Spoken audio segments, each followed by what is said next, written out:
Hey guys, good evening and welcome to the Living Vertical live stream. I'm Steve Reichert and I am a photographer and filmmaker. Outdoor storytelling is my passion, and this channel is all about making more than megapixels, getting outside, for me anyways, and telling the story with the camera, and encouraging you guys to take that opportunity to make something awesome out of your stories with photos and video. And tonight I want to talk to you guys a little bit about what the process looks like that I've been going through over the last couple of weeks as I have been making the tough decisions about how I'm repositioning my content and repositioning my channel. And what happened to me, in short, over this process, over the last year or so, is I went from kind of stumbling around with a little bit of everything and kind of starting to find a little bit of a niche doing camera reviews and talking about photography. And I think a lot of times when we get started on a YouTube channel or publishing any type of content, a lot of times we start off with one idea and we kind of box ourselves into a corner and don't necessarily prepare for that idea to take off or to go somewhere and to turn or grow into something bigger. And a lot of times it can be really difficult to give ourselves permission to say, hey, you know what, like this is not working for me right now, and I need to change what I'm doing to make it fit better. Because over the last couple of years that I've been on YouTube, really the last maybe 15 or 16 months I've been on here seriously, my situation has changed a lot, and I think that in order for any sort of content creation platform that we're using, if it's going to be an authentic expression of who we are and what we're doing, I think that it has to be able to change and shift along with us.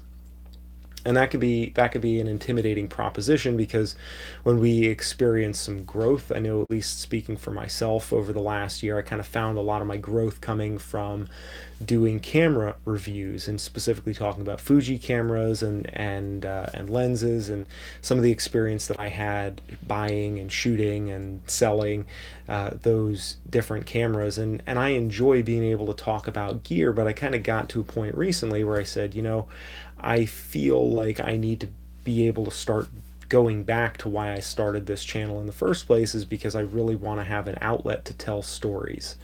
And I think that the importance of all of this stuff, really, with photography and filmmaking, or YouTubing, I guess, because I guess YouTubing isn't maybe exactly the same thing as filmmaking. I think that there's a real benefit to us taking what we do with our lives and turning it into some sort of a story, and something that we have to reflect on and that we have to give to other people. Because the reality is that we see a lot of things in the world today that are not very encouraging, and that are uh, that kind of get in our way more than these things help us. And I think that by telling our story, we have the ability to give something to other people around us, even if it's only in a small community of people or even our families. Like, we have the opportunity and maybe even responsibility to do something more with our story than just kind of let it happen and then go through our fingers. And I've been in the process of auditing my channel, and there's definitely some fear involved with the realization that you need to shift your content, because when you realize that, that there are going to be some people for whom that is not going to work, and that that's going to be problematic, and some people are probably going to unsubscribe. And I did a lot of research on this, and at the end of the day, there's a lot of different things that go both ways. There were some people that said, make a different channel to do, kind of your new thing, which is focusing more on the narrative content and kind of the stories in my own life that I want to share, and the storytelling aspect. And there are some people that said, definitely, why would you want to start over? Why not? You've already built up a following on this channel. Why not ask these people to take the journey with you? And ultimately, I've gone back and forth on that a whole bunch.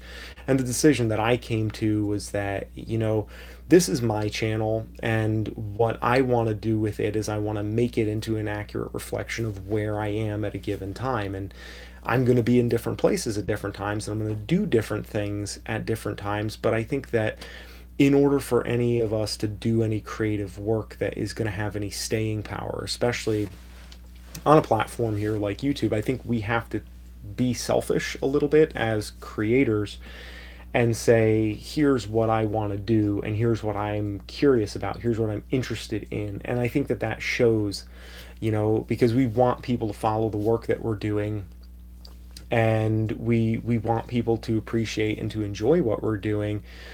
And when you work really, really hard to make videos and make photographs and make videos about making photographs, in my case, it can become really frustrating when you put a huge amount of effort into something and people don't, they're not picking up what you're putting down. But I think that ultimately, in the long run, it takes a certain amount of will and discipline to say, I'm going to make the case and I'm going to pitch the value of this change in my channel to my audience, and that's the direction that I'm going to go. So you may have noticed that that's what I've done here recently. Not everything is changing on the channel here. This is not going to be like a completely overhauled, completely new space with completely new content. It's more of shooting the same scene, but maybe from a different angle, or with a slightly different composition on the same scene, if you could say it that way. Where I'm really taking a little bit more liberty to be curious about the things that I want to explore and the stories that I want to tell, and to kind of approach it that way. And that's something that I definitely have struggled with over the last couple of weeks, because over the last year, really, since I started talking about Fuji cameras, this channel grew from about 250 subscribers to now I'm just at 7,500, and that's a pretty substantial, jump percentage wise in about 15 or 16 months worth of effort. And I'm very curious to see where it could go. And so I'm also really, I struggle, and I think a lot of you guys probably understand this, like where you struggle with that, well, what if I put in a whole bunch of work and I change my channel up, and then not only are people not really following along or picking up what I'm doing, but then I've also kind of, gone away from the one thing that I know was working, which in my case was camera reviews.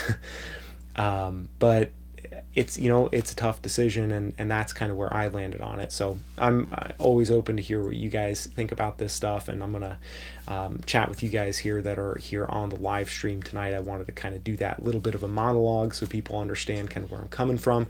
And you'll notice I put up a new trailer for the channel. I published that yesterday, and I got some comments from some of you all there, and it's much appreciated. So far, the response on the channel seems to be positive, and I think for me, the fact that I'm excited about what I'm doing, and I'm excited about the transition that I'm making on this channel, I think that's something that carries over. And I think that, listening to Tim Schmoyer from video creators, he's been going through a similar type of thing where he kind of feels a little boxed in by, just doing strictly tutorial type content, which I guess is a similar parallel to just doing gear discussions and in the photography space. He's going more towards narrative content too, and this is just saying how, the more you can really sell what you're doing, that to you, the people on your channel, if you're excited about it and you're doing it like really from a standpoint of being positive, and let other people feel that excitement too, then there's a higher chance that people are going to come along with you. And I've noticed some people flaking off and some subscriptions kind of dropping over the last couple weeks since I've been talking about this, but I've also noticed more people coming along. And the thing that I realized is that, and I know it's a little trite to quote, I think this is Kurt Cobain who said this, but the quote is, I'd rather be hated for who I am than being loved for who I'm not. And so that's something that is, has kind of stayed with me a little bit, and it's exciting to know that I don't have to feel worried moving forward. I mean, moving forward, I don't have to worry about people subscribing to the channel and then unsubscribing because they came for something that I'm not really doing. But if I'm moving forward making content that I'm really passionate about, that I can kind of relax, and the people who weren't really here for any of my content, who are really just here because they wanted an answer about which lens to get for their Fuji X-T2, or if the G9 is better than the GH5 for stills or what have you. I mean, honestly, is that really a loss? Is that really a loss? Because those are people who, they weren't here for what I'm doing. They were just here for just general information. And so, I'm glad that I had a chance to help in whatever way that I could, but they probably wouldn't have gotten anything from who I am or what I bring that's unique to this space. Unlike other people who are, coming for the stuff that's a little bit more personal and a little bit more narrative. So, yeah, that's kind of where I'm at with everything. I'm excited. I've done a handful of new videos this weekend, that I've uploaded, and I'm still kind of getting them all dialed in, so that over the next couple weeks I got some stuff. I'm going to be a little bit ahead of schedule with some video releases. I'm still going to be talking about gear here, and that's one of the things I want to do with the live stream, is just kind of let the live stream be whatever it is. If we talk about gear, we talk about photography, video, just visiting with you guys, and King Uzi and Martin, and who do we have in here? I know Peter checked in here. Richard Jones was the first one checking in.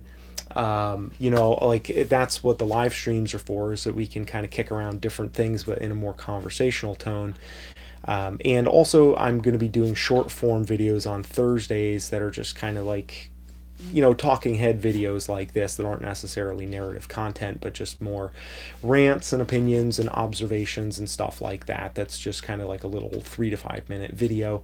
I'm going to do one of those a week too, just to kind of, keep in touch about all of this stuff. And I'm going to try to just shift the perspective a little bit, so that gear is a much smaller part, so that when it's relevant, I'm not going to avoid it, right? Because there's sometimes when it is relevant to talk about, oh, like, I was able to, shift my I'm shooting a different type of thing now. Like, a lot of the outdoor stuff, it requires, for the video stuff, I had to get a GoPro, and I hate GoPros passionately. I just absolutely detest them, but they are really useful for shooting, especially anything involving water. And I'm going to be shooting a lot of fishing and waterfalls, and kind of photographing waterfalls and photographing fishing, is what I'm going to be kind of doing this spring. So, as much as I hate GoPros, yeah, I have one, and I might talk about it a little bit here and there, but I really want to challenge myself. And I think that's the biggest thing that,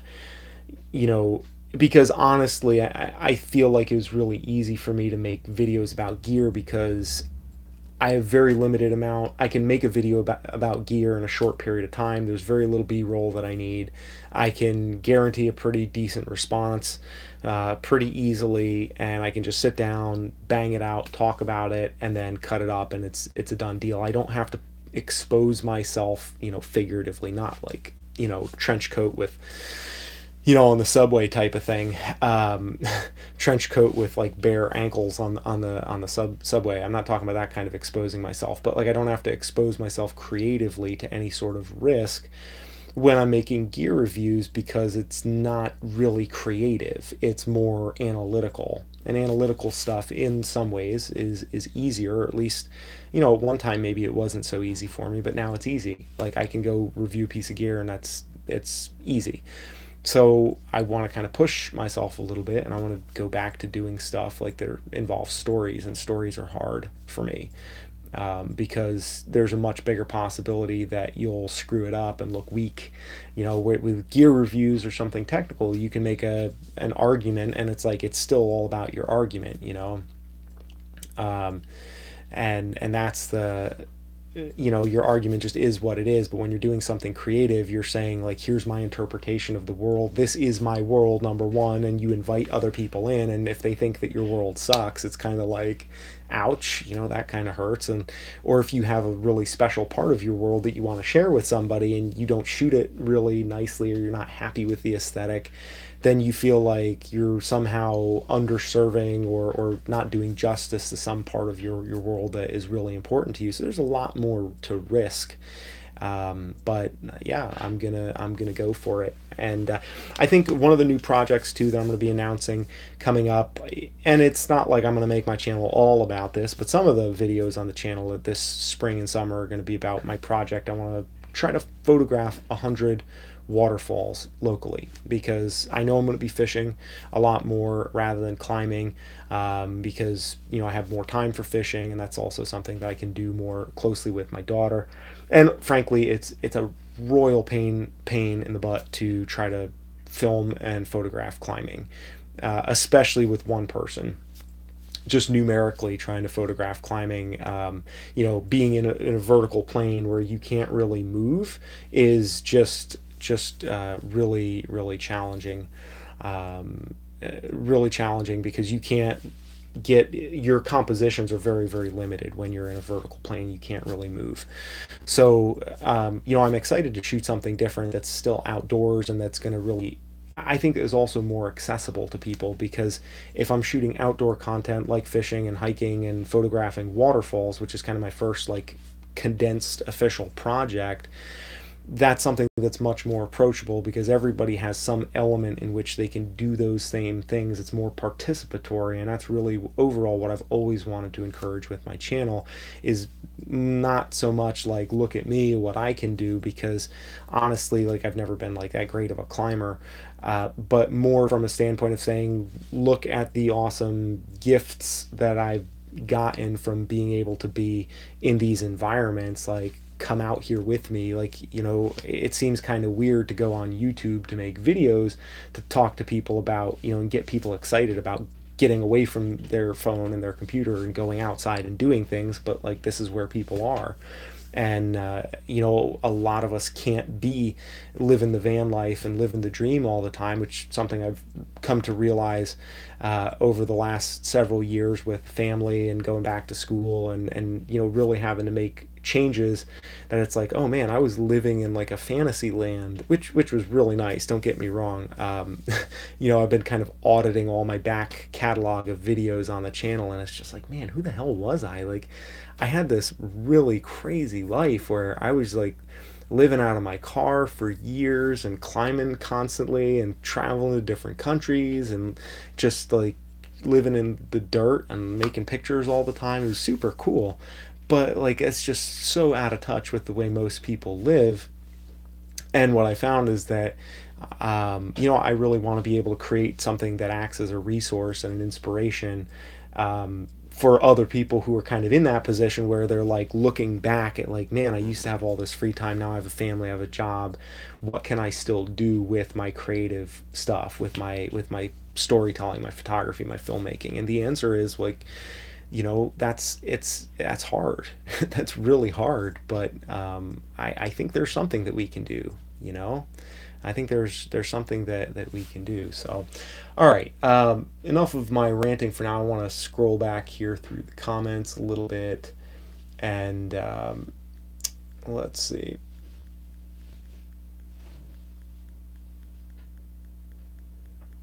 So, okay, yeah, Richard says keep the one channel.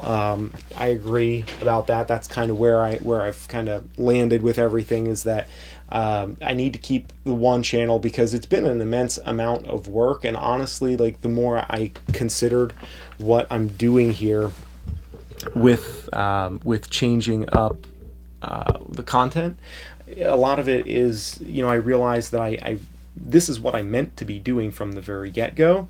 And it was only just the desire to kind of keep growing the channel that caused me to go off the path. And so this is really more of a reset, kind of pushing a reset button and getting back to where I started with YouTube as well. And Martin, speaking of angry and such, I think that with the gear, one of the things is that with gear, a lot of times the type of information that people are looking for with gear is very transitory, or transient, I guess you could say. It's like people are looking for information because they're debating if they want to buy the camera, and then once they buy the camera, maybe they want another one or two videos because they want to see their settings on the camera. But in a lot of cases, that only really gives you a very limited amount of opportunity to really impact people and to connect with people. And I think that ultimately what I want to do and what I want to have here with this channel is something that's a little bit more, well, it's a lot more, it's deeper, and it's more personal, and it's more engaged in really encouraging people to, not just buy a camera, but then actually do something with it that makes their world better. Because I think that's something that everybody can do, regardless where you are and what you like to shoot. So that's really the thing that I want to get back to focusing on, and it's hard, like you say, when you do that. Um,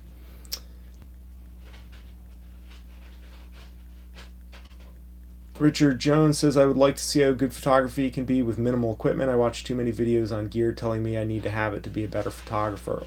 Well, good photography is definitely and this is something that I actually wanted to touch on, because I mentioned this in one of the videos that is coming up, where I talk about some of the new directions that I'm going to take on the channel. But I've watched a decent amount of like Sean Tucker and Thomas Heaton, and of course on the video side, I watch like Travel Feels and Peter McKinnon, and it's like I'm inspired somewhat by some of those channels and some of those guys and the way that they work. But at the same time, I'm also very aware of the fact that I don't really want to do exactly what they're doing. I think there are some things, like with Thomas Heaton, I really like his discussion of the creative process. I think is really good, and he has a lot of really good tips. But his style of shooting as like a landscape photographer, at least from what I've watched, is much more of like the pursuit of like this one image, or like a couple of like real standout images. And I I intend to, explore that creative process, especially like the way that I'm looking to connect with this to start with is like, photographing this kind of waterfall project. And also with fishing in general, is just kind of connect with and discuss the creative process and how it's different when I'm shooting fishing, because I've never really shot fishing before. I've gone fishing a whole bunch, but I haven't really spent a lot of time shooting fishing. Good evening, Rika. Um, and so I think that that's definitely something I want to do, but like I also am not going to be able to approach it from the standpoint of like, okay, I have my filter system and I'm going to wait for perfect light and I'm going to sit here. I mean, he's an artist, and I'm not bagging on that. It's just that's not me at all. Like I shoot much more of like a documentary style, where I need to be able to be fully immersed in the action and part of what's going on. I need to be running and gunning, and I want to be out there fishing and like doing these things while I'm shooting. And so I mean, in some ways you could say that it's a little maybe multitasking. Or you could also make the argument that maybe it's selfish of me not to want to give up the experience that I want to have in order to obtain the images that I want to capture. I want to have them both, because I'm little want to bite off more than I can chew. So I think that's a very valid criticism, perhaps. Hey, good evening, Christopher Figley. Sunday evening is going fine, and same to you. Thanks for joining us this evening. And then, I think that a big part of what I want to do is really to see how much I can do with very minimal stuff, because right now I don't have a lot of gear. I mean, I still have a lot more gear than I need, although I've been selling off a lot of it. But I've kind of reduced my system to the GH5 and one prime lens. I have the 17 millimeter f1.8, which is 35 millimeter equivalent, and I have the uh, 12 to 35, which is like 24 to 70 millimeter equivalent, and that's it. That's what I'm shooting with now. I do have some vintage lenses, and I'm probably going to employ those at some point just to kind of keep things interesting. Um, but in terms of, like gear that anybody would say that you need, or gear that would appeal to anybody on a gear junkie level, I don't think I have a lot as far as that goes. And I realize that I'm also kind of handicapped in some ways shooting with gear that is not like, full frame, like apex of image quality from photographic still standpoint. And it's kind of like compromise is honestly a big part of my work, and this is something I'm just realizing as I'm kind of having this out and talking about this with you guys. Compromise is something that is, we always look at it as being a really bad thing, and it's very easy to admire people who don't compromise, people who are very much like, I only do this and I only do it this way.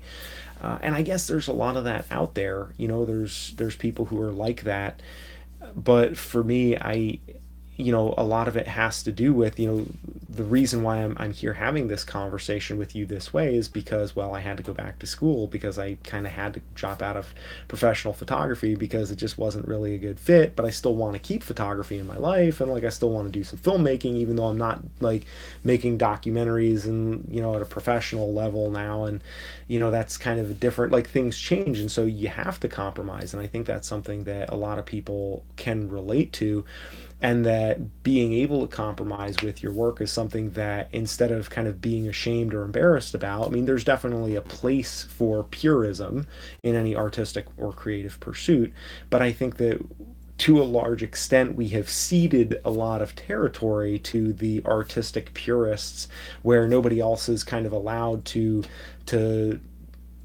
just accept the fact and be like really like comfortable with the fact of like, hey, yeah, like I'm totally fine with making compromises because, there are other things in my life that matter as well.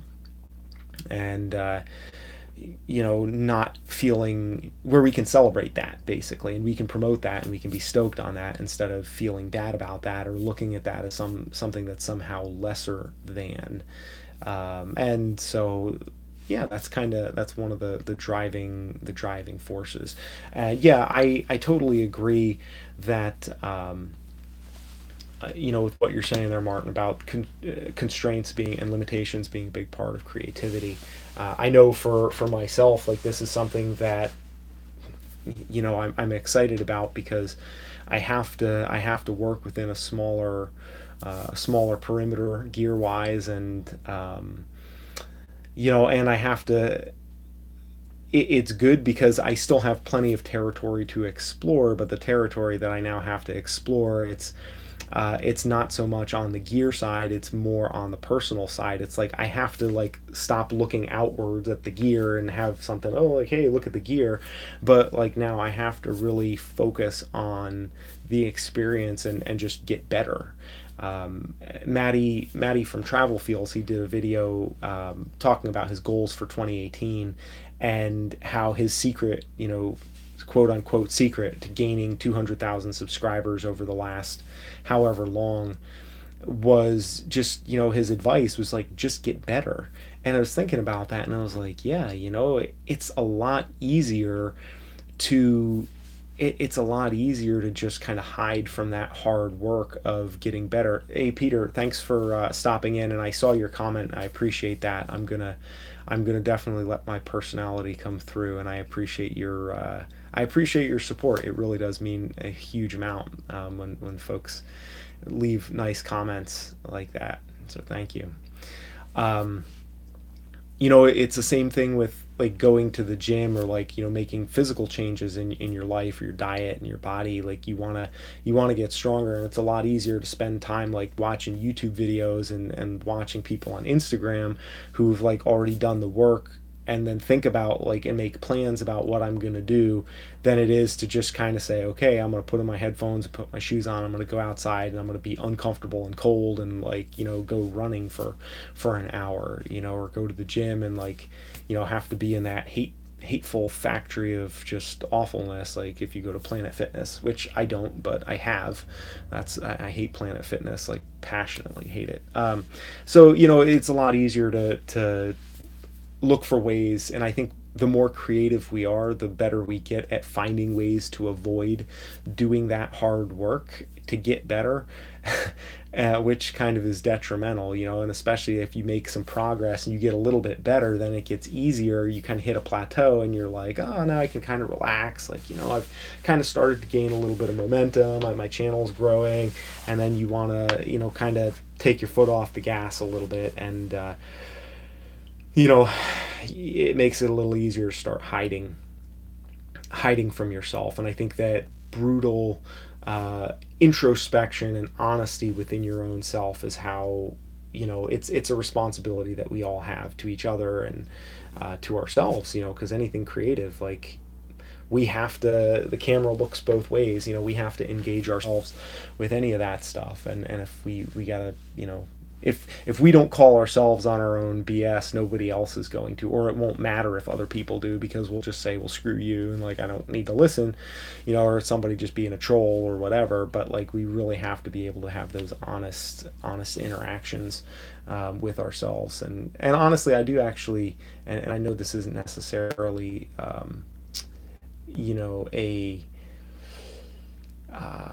it's not universally a good thing, but a lot of times when I get negative comments from people, I will think about what they're saying and say, okay, like, is that a valid criticism? Like, is this person actually making a good point? Maybe very tactlessly, but are they maybe making a point that somehow I need to hear and that I can benefit from by going out of my way to improve something that they're, maybe they're not being nice about it, but they might still be correct. And so I try to give some attention to those things, and obviously there's diminishing return with that too, where you can get a little bit too caught up. Um, I used to talk more about having diabetes in photography, and that sort of stopped. Was a conscious choice, or did you sort of run out of things to say on the topic?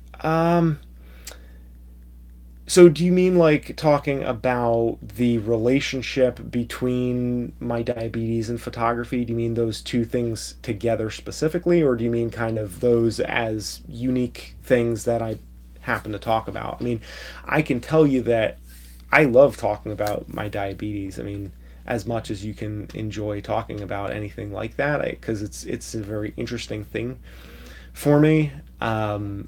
And I feel pretty fortunate to have found a way of managing my diabetes with my diet that is really outstanding and has given me excellent control of my blood sugar and stuff like that.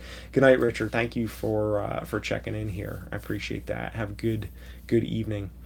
Um, but a lot of the stuff with the diabetes side of things, where I've kind of dropped off talking about that, is like within the diabetes community. And it's different when you talk about things to different communities. Like, if you talk about a topic outside of a community, you have a different ability to kind of have fresh insights and have a fresh or different perspective on it. But within the diabetes community, I found that there are kind of two groups of people, or two pathways that people seem to go, and I don't really fit on either of them. One is the whole one is the whole, like, we need a cure, and everything is all about, science and the, research nonprofits, they're going to save us, and like, we need a cure and we're helpless until we get a cure. And then the other half is like hating big pharma and like, just anger and bitterness about the state of the industry. And they each have a point, but and then there are people, there, I guess the third path would be kind of what I used to do, which was more about, like, just, hey, forget about both of those others, let's just be really positive and focus on what we can do.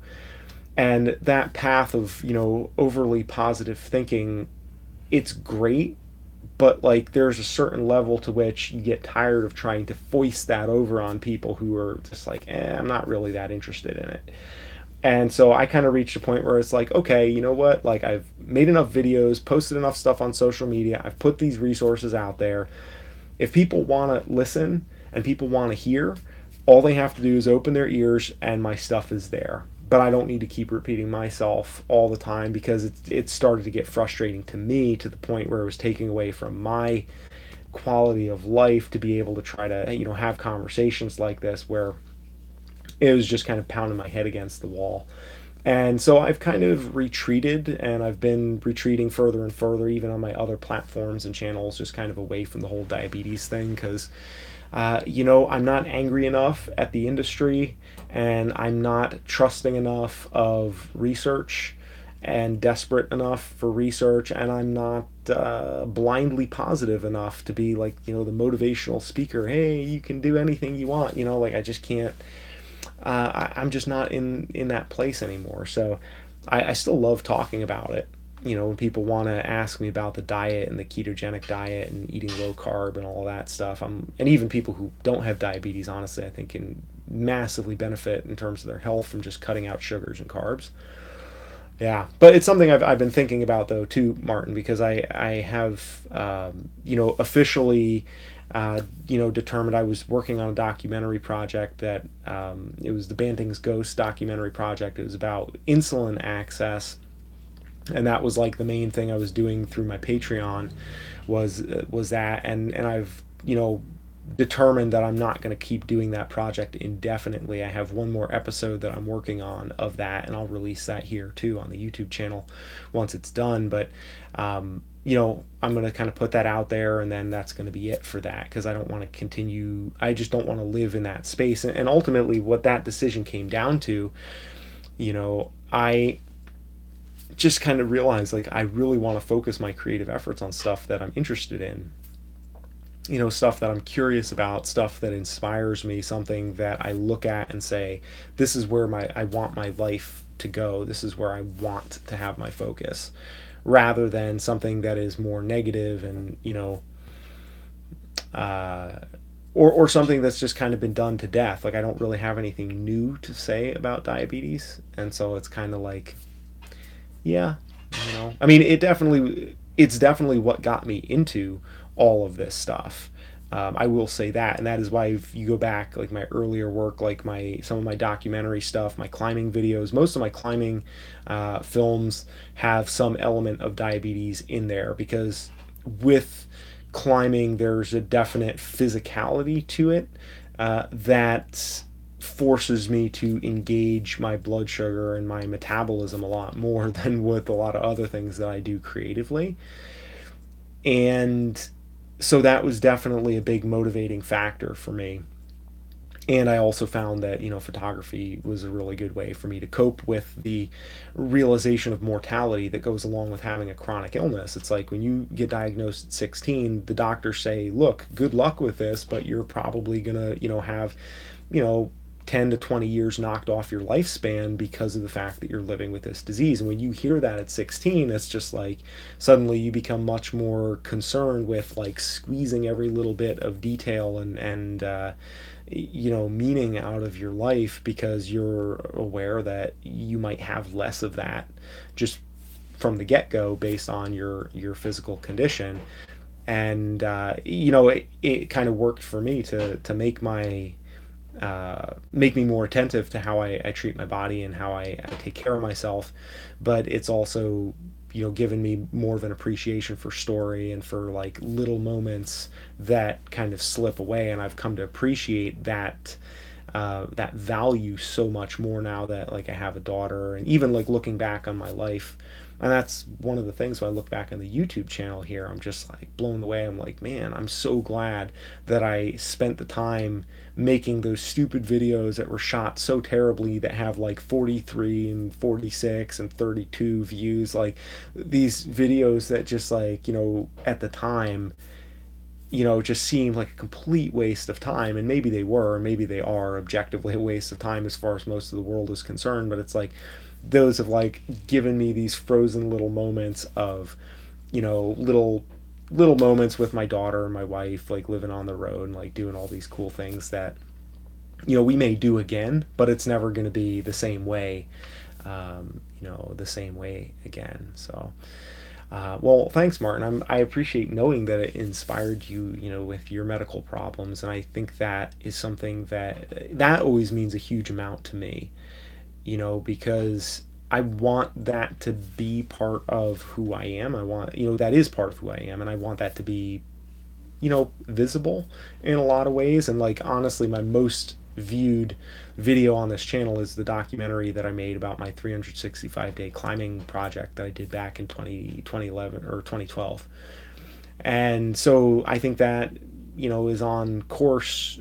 One of my video about quitting professional photography, I think that one might be a close second, and someday that may overtake it. But I want my diabetes to be a visible part of who I am, because it's in fact a big part of who I am. It's a big part of why I'm going into nursing too. It's like I've had 20 some years now, 21 years. My diabetes is officially old enough to drink and buy alcohol legally and firearms in the state of Florida, if you will. But it's been 21 years of learning about this stuff. I kind of was like, it should pay me back. I should do something professionally with this where I can actually benefit and support my family, since I've had to spend the last 21 years learning about this stuff and living my life like totally immersed in this material. And it's made it much more viable for me to approach healthcare professionally, even though, like, from an academic standpoint, I'm not a science person. Like, typically I was never great at science, but now, where I am in my life right now, reapproaching all this stuff is with the goal of becoming a nurse. I've been, like, doing really, really well. And I think a lot of that is because I've kind of gotten comfortable with some of the whole understanding of how the human body functions. And and so much of these medical conditions, they do boil down to the views that we take and the inspiration that we have, the way we look at ourselves.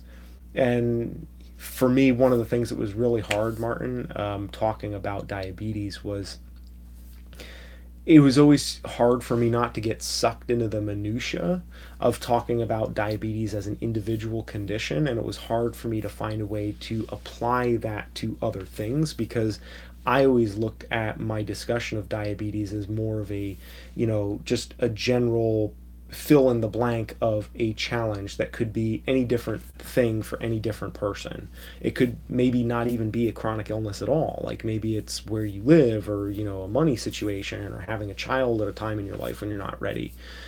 All of those kind of things. And it's just like it's a metaphor for struggle. It's a metaphor for some sort of challenge. And developing that mindset through my diabetes is something that has been very helpful, even now, where I have different challenges now. I mean, I still have diabetes, but diabetes is less of a challenge because I've adjusted to it after 21 years, right? But kind of being in school again at 35 and having to change careers and do all these other horrifying and uncertain things, it's like I look at them from a standpoint of, like, okay, what do I know about dealing with challenges? And that's where I learned all that, is with the diabetes stuff. So I'm thankful to hear that you were able to apply that in your life in one form or another. And I hope that, I appreciate the reminder about that, because I hadn't thought, sometimes I get very focused on one thing that I'm talking about, or making content about. And so it's good to have these reminders, and these that's one of the reasons why I love these live streams. We have some really interesting conversations about this stuff too. Let's see. And Vernon Horton says, I came here a while ago for information on cameras and subbed your channel and stayed when I found out you're diabetic. 44-year-old T1D. Awesome. Was diagnosed in 2011. Very cool. Well, I'm glad you found this channel, Brandon. It's pretty incredible to me how many people are type 1, or know somebody that has type 1, but, like, people don't talk about it. And so, yeah, every now and then I like throwing it out there and just being, kicking it around, because there definitely are some people I know who are very I know some other photographers who are pretty high profile photographers who I have met, and kind of through the diabetes sort of thing, and, like, they never talk about it. It's very much like, for them, it's something that they just don't speak about. And I won't, I'm not going to give them away or anything like that, blow up their spot. But, like, for me, I've never understood that, because I've always felt like it's a huge part of, who I am and how I work, and what motivated me to get into this stuff. And really the reason why I am predominantly outdoor focused in my photography is that, like, anything that I'm doing, I really want it to bring me back outside, bring me into some sort of situation where I physically have to be active, where I'm physically challenging myself. And I don't even mean like, challenging myself in terms of like a Spartan race type, like, crawling through mud and jumping over logs and stuff. I mean, just like where the simple act of existing is, you have to work a little bit harder for it when you're outside, and like, there's not comforts that are like right there. You're forced to kind of be a little bit more self sufficient. That's something that I really enjoy. Um, Hey, good evening, Tomislav. Not diabetic, but have a whole bunch of other health issues. Interesting to see things from a different perspective. Cool, cool. Yeah, I've my big thing that I try to impart to everybody, and I think that diet is one big thing. Diet and exercise are two simple things that everybody on some level has some access to and some control over, even if everybody doesn't have a whole bunch of time for like really in-depth exercise, and even if you don't have a big budget for really high quality foods, everybody has a chance to just cut out sugars, cut out carbs, starches, stuff like that, and it can really do a number to improve a variety of different health conditions and stuff like that. But at the end of the day, too, a lot of it is just carrying that, picking up that burden and carrying it up the hill, because that's all we can do. That doesn't go away, no matter how we approach it. We just hopefully get used to doing that more consistently, and hopefully get better at recognizing that there's no way to get around that.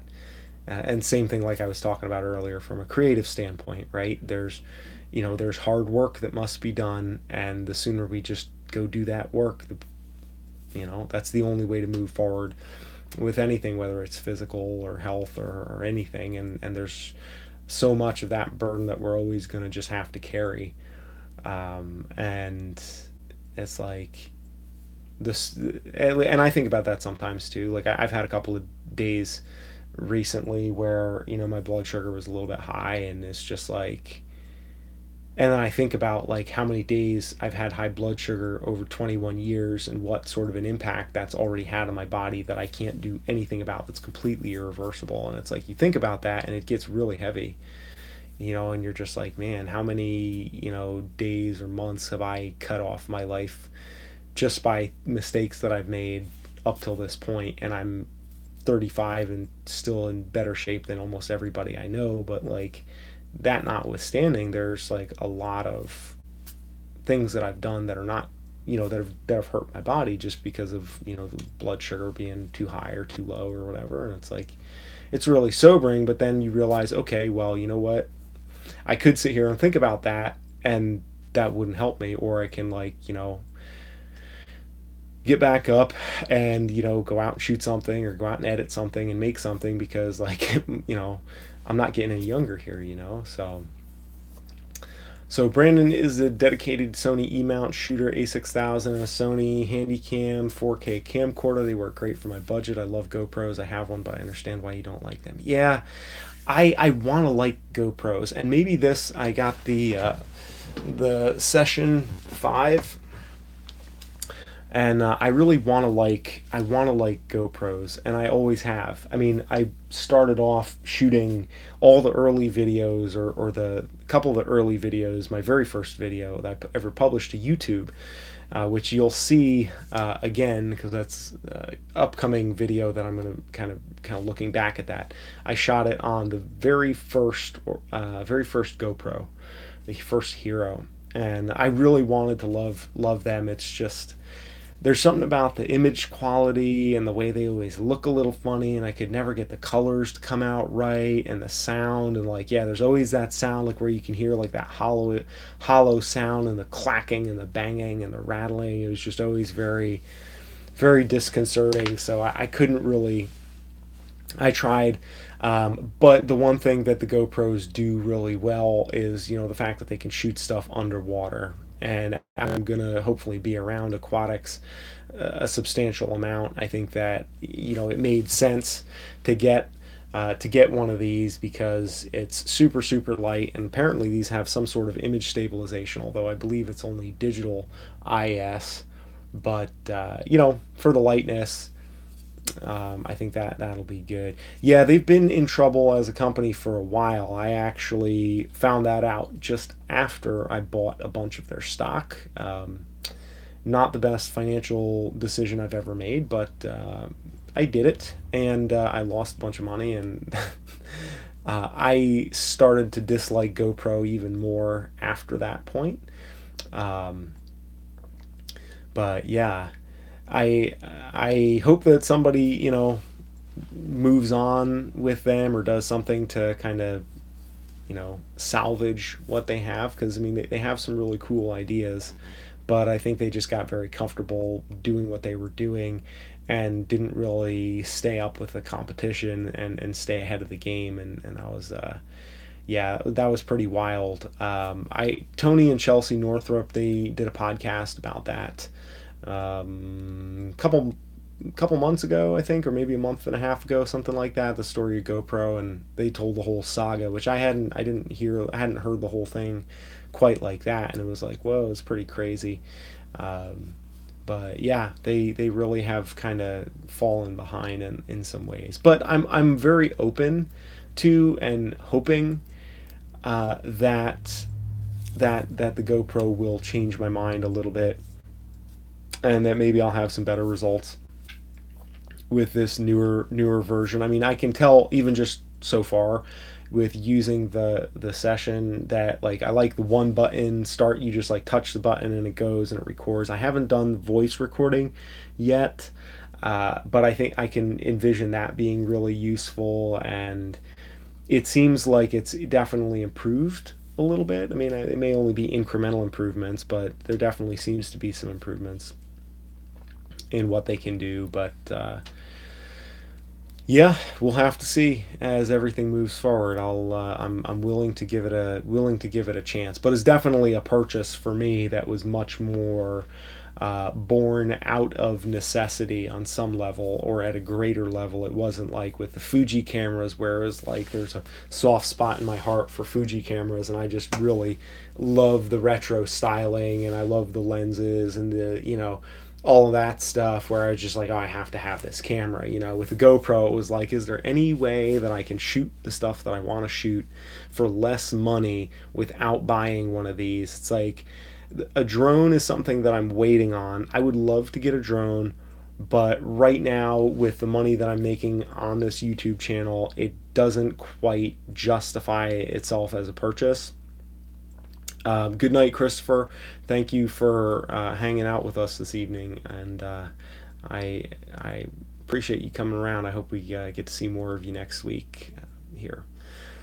Um, I've wanted to buy a drone because there definitely are shots that you can get with a drone that you can't get with a regular camera, obviously. And so I have to be fairly selective if I am going to buy anything new, because kind of my rules right now, I got to be able to buy it out of pocket, and it has to be able, like, I have to be able to buy it free and clear without having to make payments on it, and it has to be something that's going to fundamentally change what I'm able to shoot, not just, oh, I'm going to get a little better image quality here or there, but it has to be something that's really going to say, like, completely open a different perspective to me. And so the underwater part with this is something that's going to completely open a different perspective to me. And it's small enough too that I might even be able to throw it out on like a piece of fishing line and like let it sit in the water, and just, I mean, there's a lot of put like a floaty on it and drop it down and let it go.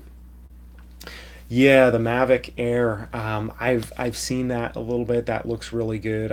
I was looking at the Spark, because most of the stuff that I do is 1080, but I think the Mavic, either the Mavic Pro, or the Air. I've heard some good things, and the prices on those are only coming down with better technology and better stuff in them. So I really want to build.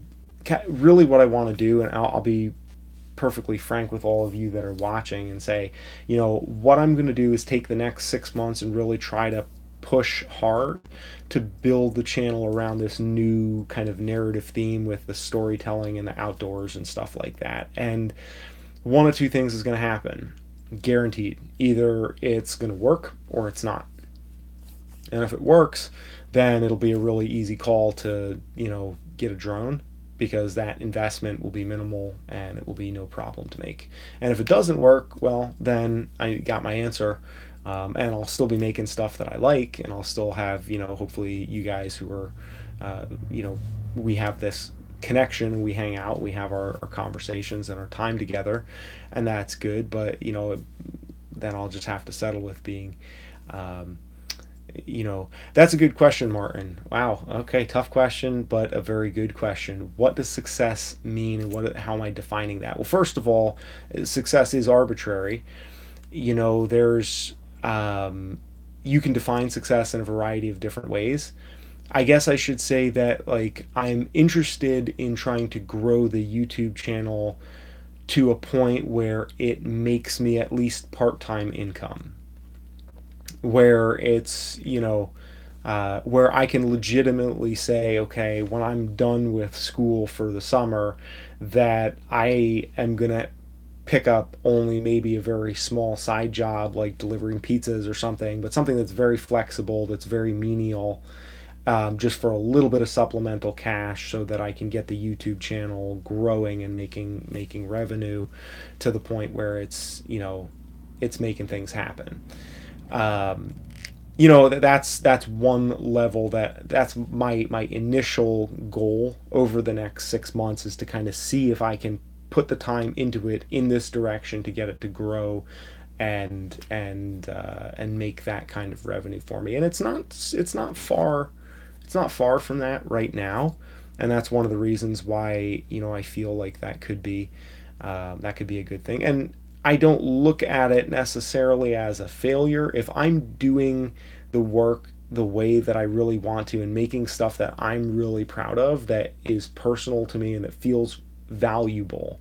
Um, where I'm putting something out for people that I think is of true value, and that I'm happy with, and it doesn't, you know, elevate to that level of financial viability, I won't look at it as a failure.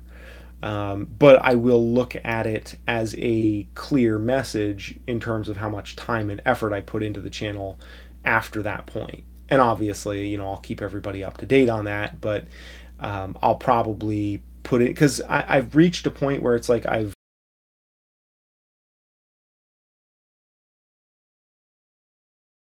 ability to speak to a camera, to edit, to do all of these different things. And at the end of the day, either it's going to be enough or it's not. And so if I put 6 months in of really, really working solidly and working really hard and having specific goals that I'm really focused around, and building content that is optimized and focused around these goals with the storytelling and the narrative component of, this channel, that in 6 months, if I don't see the growth that I need, then I'm going to reposition and reprioritize my allocation of time based on what I need to accomplish financially, because I need to have money in the bank to go to school next semester. So that's kind of a very real, that's a very real eventuality that I need to accomplish. And I think that to a large extent, there are people who say, oh, if I did it, anybody can do it. And I don't think that that's true at all. I mean, I think there's a certain extent to which, um, a lot of it is time and place and niche, and a lot of other functions, that go into it. And I've put a lot of time and effort and money into this channel, not strictly from a commercial standpoint, but now I'm kind of at a point where I need to go one way or the other. So before I say, oh, I'm just going to kind of let this fade out, I really want to actually go the opposite direction and say, let me rule this out as an option.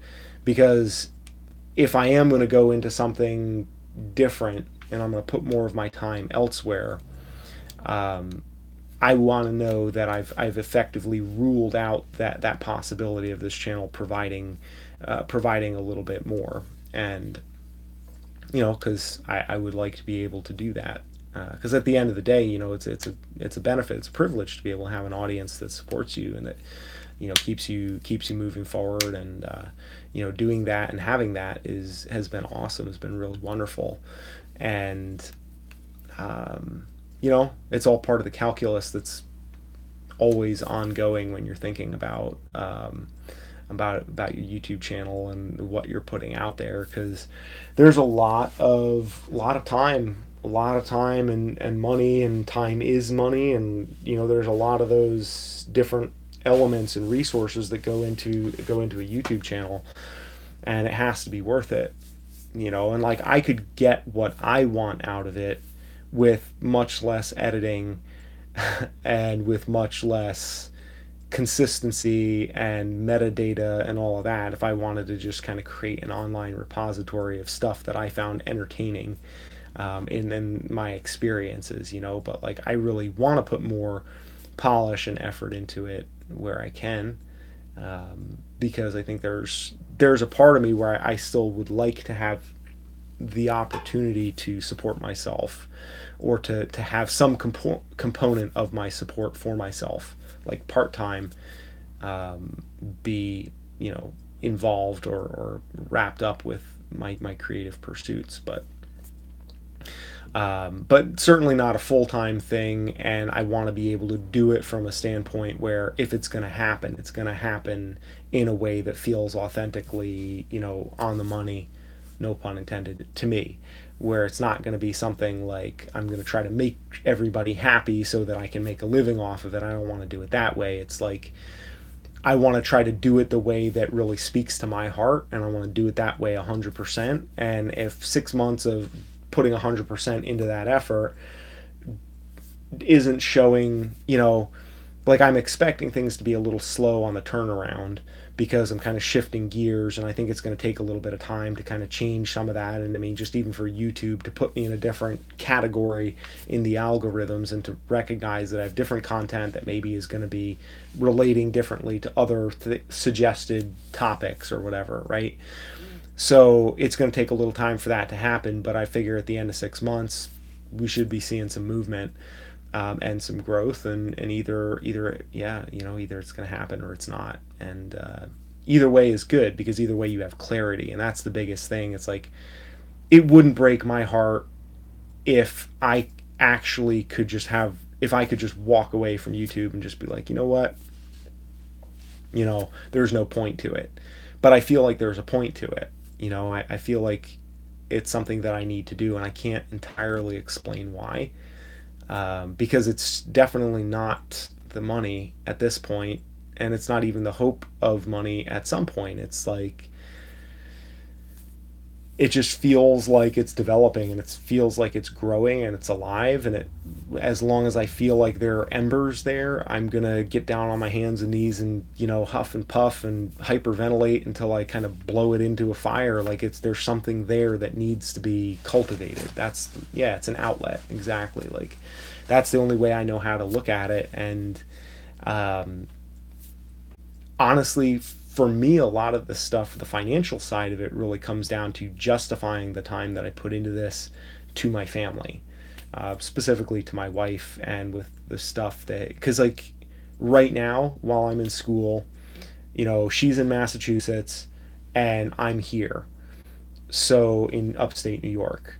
So we can't be together, and it's like, the time that I'm putting in, it's not really a loss to her if I'm, when I'm done with my schoolwork, if I'm making YouTube videos, right? But like, when we're together and I have to say, okay, I'm going to edit a video, or I'm going to do a live stream, or I'm going to do this or that, I feel like I need to be able to have something to show her, to be able to say, yeah, this is actually a viable thing. Like, I'm asking you to give up our time together, or a certain amount of that time that we have, for this. And it has to be more than just like, oh, this is fun for me, because like, it's a lot of time that goes into a channel. And so you have to make that that jive with your partner, because if your partner is not on board, and your partner is like, I don't know about this, the whole creative side of things gets really, really, really tough in a hurry. And going back to nursing school, and as an act of, or going back to school for nursing, I should say, as an act of good faith, that I plan to be assertive about making supporting the family and getting income in a traditional since has definitely bought me some slack and some understanding. But I can tell you that leading up to the point that I was going to go to nursing school, it was not a good environment. It wasn't a good situation for my personal life. Putting so much time into a YouTube channel that didn't seem to be going anywhere, and trying to, like, oh yeah, one of these days, and it's gonna this and that, like, with no light at the end of the tunnel. From my wife's standpoint, it was a lot harder for her to see the value in what I was doing over a long haul with the amount of hours that I was putting in. Now it's a little bit different because there's a definite endpoint, there's a definite goal with a definite job with a definite paycheck. That's, one way or the other, whatever happens on YouTube, I'm still going to be a nurse, so I'm going to still be having a job where I can make that money, and support my family and be contributing, rather than not. And to be fair, like, I'm speaking about this stuff very candidly, and I think that it's important to speak about things candidly. But for years and years and years, my wife, put her career and her job and the things that she wanted to do very much secondary to, like, follow me around and give me a chance to live this dream. And, like, I mean, it was her dream for a while too. Once my daughter came along, it became, that's where things started to change a little bit more, where she was just like, okay, I can't really be on board with this anymore to the same extent, because, like, we have a kid now. We can't be just, like, crashing on people's couches. We have to, like, get our act together and, like, build a life because we have a kid.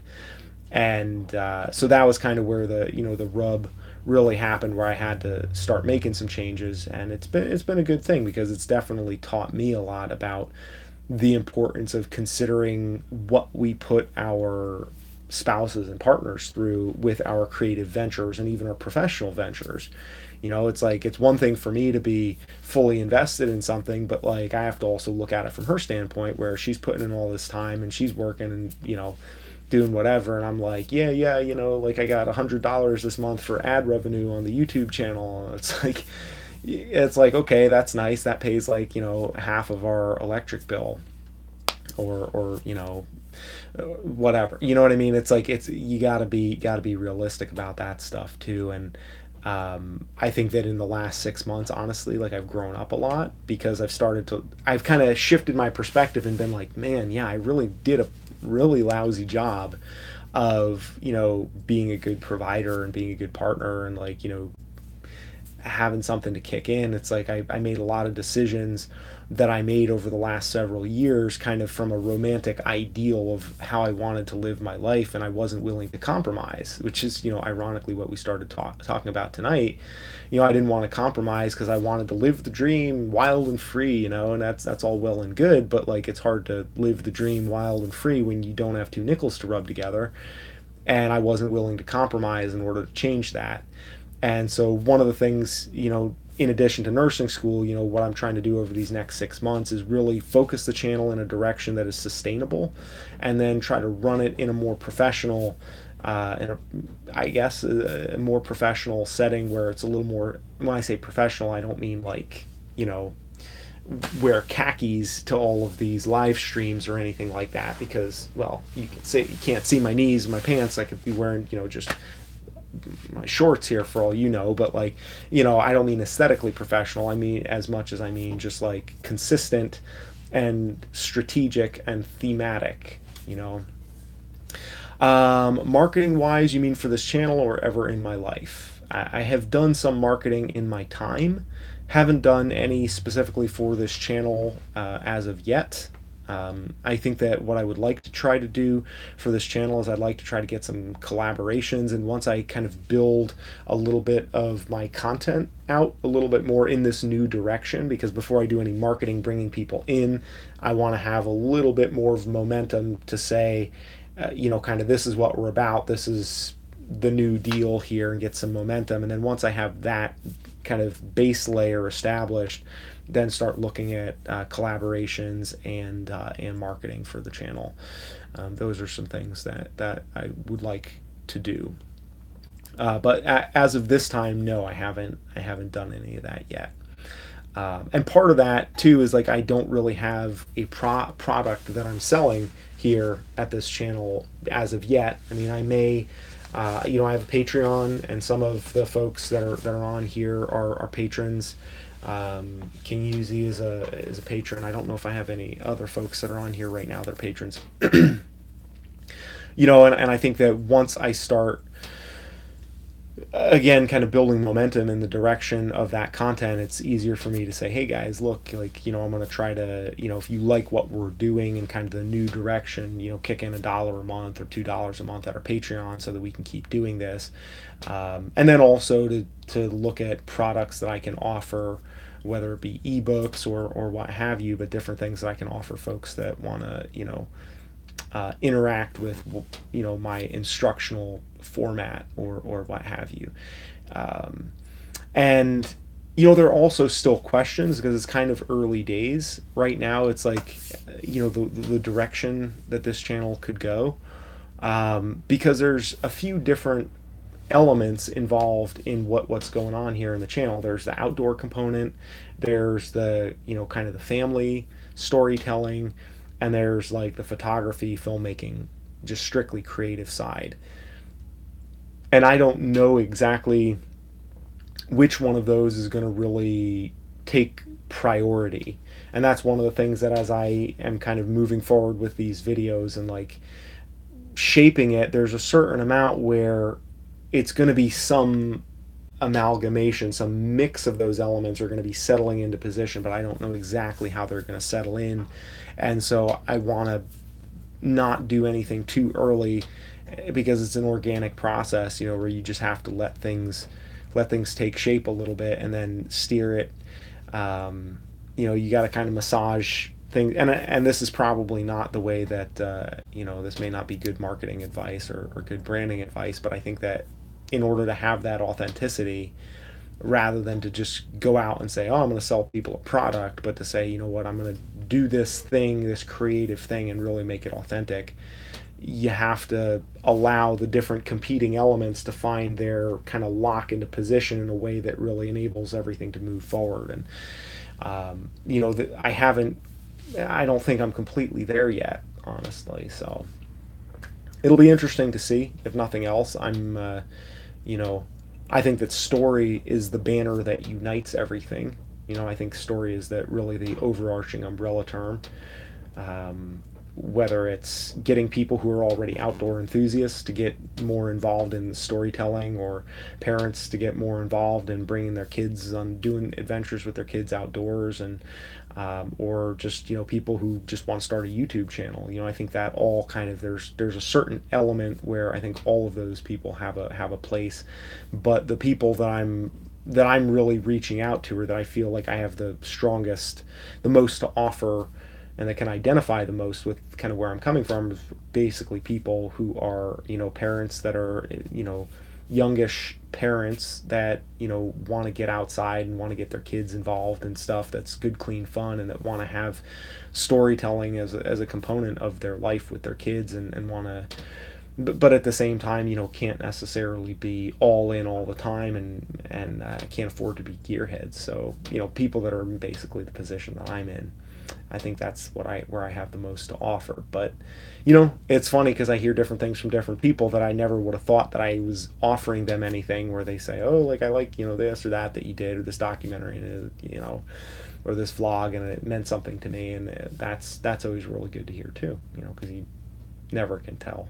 So anyways, guys, it has been 73 minutes and 6 seconds on this, our first daylight savings time live stream, and I really appreciate you all taking the time to check this out. If you are not a patron yet and you would like to support the direction that we're going, you can go to patreon.com/livingvertical. I will put the link down below afterwards, or you can check the links in any of my other videos.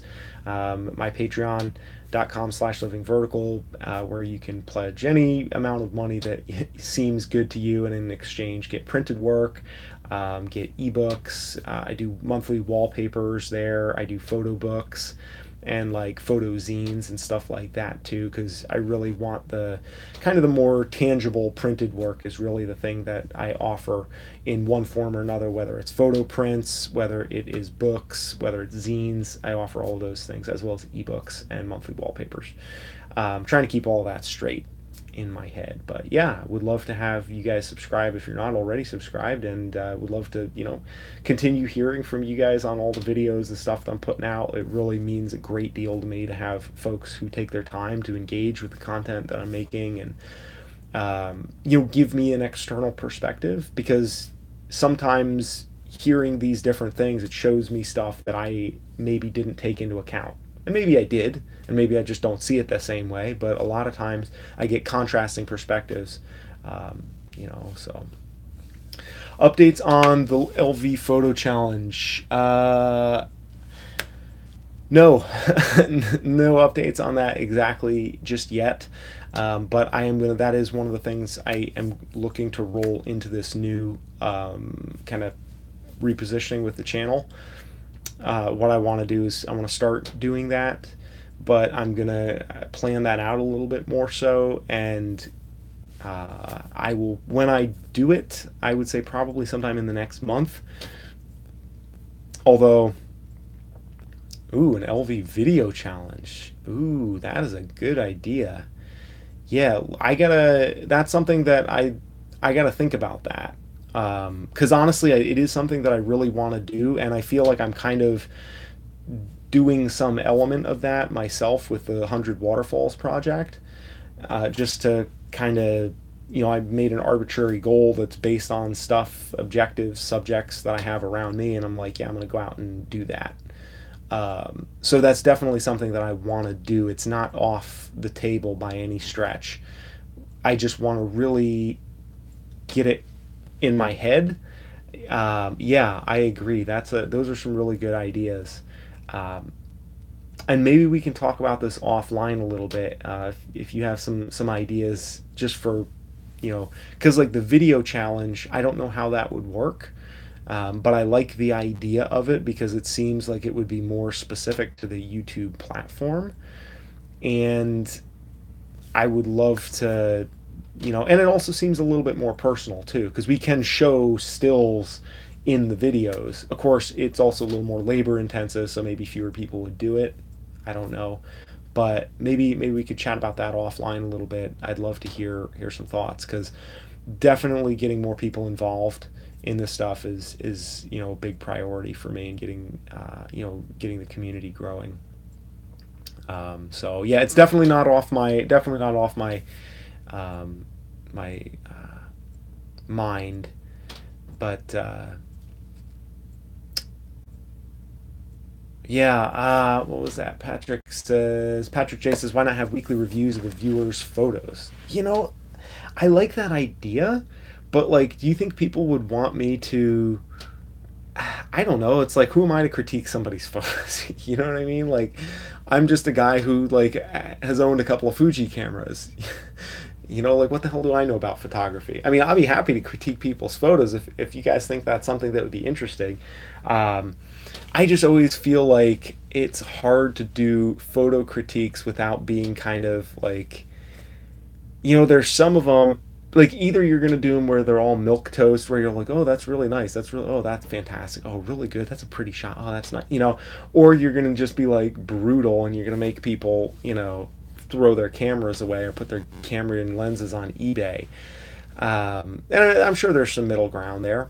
Um, but that's definitely something to think about, and maybe that would be a good way to position the live streams as some form of content where we can do a little bit of everything, where there's like maybe the first half is photo reviews and the second half is specifically the photo challenge, or something like that, or maybe we do just like a 15-minute segment of each, because I don't know how long we would want to really realistically go with each, but one just kind of just general photo critiques, and then the other would be specific photo critiques and discussion of the photo challenge or something like that.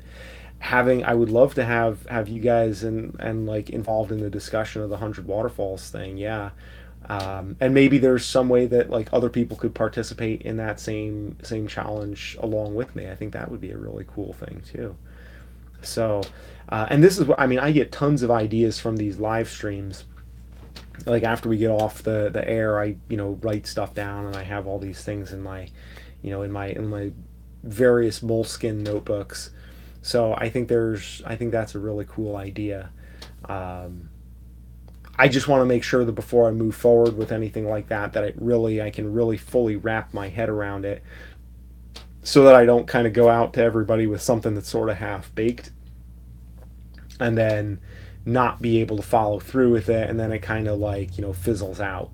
So, but I really do appreciate you guys reminding me about this and keeping this at the forefront of my attention, because a lot of times, the squeaky wheels are what get the attention, and like there are certain topics that keep coming up. It's like, okay, yeah, there's probably something there that makes it easier for me to remember and prioritize that thing, and put some attention into it in the next couple of weeks. So I would expect the channel to be fully like full operation of the new swing, probably by like, I mean, yeah, there's still some elements that are transitioning, and I think somewhere end of April, May, that's when we're kind of going to be hopefully starting to really fully be repositioned and hit our stride, and hopefully in there. But we'll keep talking about it, and if either any of you have thoughts about this stuff, feel free to email me, or hit me up on Twitter or any of that stuff like offline, because I'd like to talk some concrete details and specifics with you all, so that we can make something that'll work for everybody, because I want to do something like that would be good. All right, guys. Really, really appreciate you taking the time and all the questions, the comments, the conversation, the time you spend here on this channel. Always appreciated.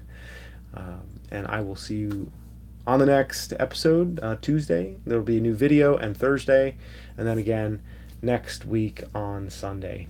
And yeah, anybody who's watching this after the fact, who's watching the rebroadcast, Ivar, yes, my video is going to be I don't know whether I actually gave you a shout out in the video on Thursday, but my video on Thursday is about the whole "do you really need to buy that new camera" thing, that conversation that we had in the comments there on one of my YouTube videos. So greatly appreciate your insight and your contributions to this channel. So all right, guys, good night. Drop comments, take care, and we'll see you around. Follow me on social. We can chat on Twitter, Instagram, all that stuff too, so we can kind of stay in touch there. So good night, guys. Take care. Thank you.